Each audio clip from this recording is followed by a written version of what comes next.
얼마 전 대구에서는 한 차례 큰 홍역을 치렀어요.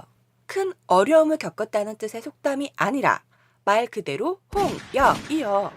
아니, 무슨 구한말도 아니고 웬 홍역이냐?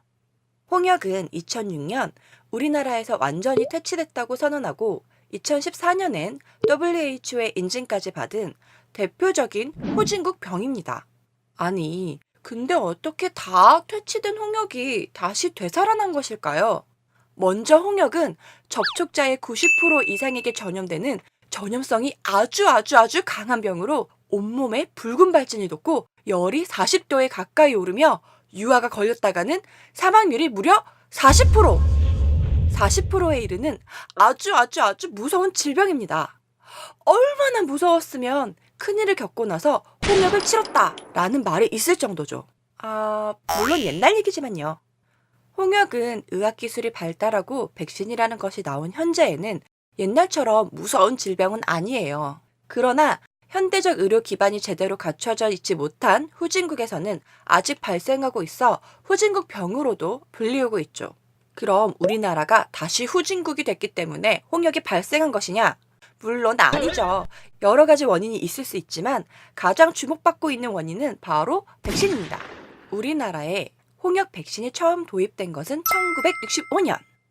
1967년을 기준으로 이전에 태어난 사람들은 이미 홍역을 알아 면역력이 갖춰진 사람으로 보고 이후에 태어난 사람들은 도입된 백신을 맞았습니다. 어? 그럼 모두 홍역에 면역이 있을 텐데 왜 홍역이 생겼지? 백신 자체에 문제가 있는 거 아니야? 라고 생각하셨을 텐데요. 그건 아닙니다. 백신에는 문제가 없습니다. 다만 이 백신을 4주 간격으로 2번 맞아야 한다는 점입니다. 1997년생부터는 이 백신을 2번 접종했습니다. 그러나 1967년 이후부터 1997년 사이에 태어난 사람들, 즉 지금의 20대 중반에서 40대 후반까지의 사람들, 이 사람들은 홍역 백신을 한 번만 맞았다는 거죠. 홍역에 대한 완벽한 면역 체계를 갖추지 못한 것입니다. 그렇다 하더라도 이미 우리나라는 홍역 퇴치국인데 홍역에 걸리는 게 이상하다고요? 첫 번째로는 홍역이 외국인이나 홍역이 발생한 나라 여행을 통해 유입될 가능성이 있습니다. 이번 홍역 사태 역시 외국 여행으로 인한 전염이 보고되고 있어요. 중국, 필리핀, 베트남, 미국, 캐나다, 바로 옆에 있는 일본까지 홍역 환자가 발생하고 있었어요.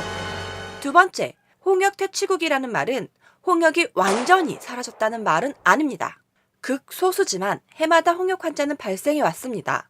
하지만 토착화된 바이러스에 의한 환자가 3년 동안 없었고 홍역 예방 접종률이 95%가 넘으며 WHO 인증 감시 체계를 가동한 경우 홍역 퇴치국으로 인정을 받습니다. 그러니까 홍역이 정말 멸종했다 라는 뜻은 아니겠죠? 따라서 홍역은 홍역에 대한 면역만 떨어진다면 언제든 다시 걸릴 수 있다는 것입니다. 그래서 홍역 백신을 한 번만 맞은 20, 30대들이 홍역에 대한 면역력을 완전히 갖추지 못하고 오랜 시간이 흘러 면역력이 다시 약해져 이번 홍역 사태가 발생하게 됐다는 견해가 매우 지배적입니다. 자, 그럼 홍역을 걸리지 않으려면 어떻게 해야 하는가? 백신을 2번 맞아야겠죠? 하지만 백신을 2번 맞는 것도 아무렇게나 맞는 것이 아니라는 점. 다음 시간에는 홍역 예방 접종 시 주의해야 할 점. 그리고 홍역 백신에 대한 은밀하고 살짝 화가 나는 뒷이야기를 들려드리도록 할게요. 이 내용이 유익하셨다면 구독 부탁드리고요. 이거 틀린 내용인데? 하시면 댓글로 거친 항의 부탁드릴게요. 그럼 우리 또 만나요.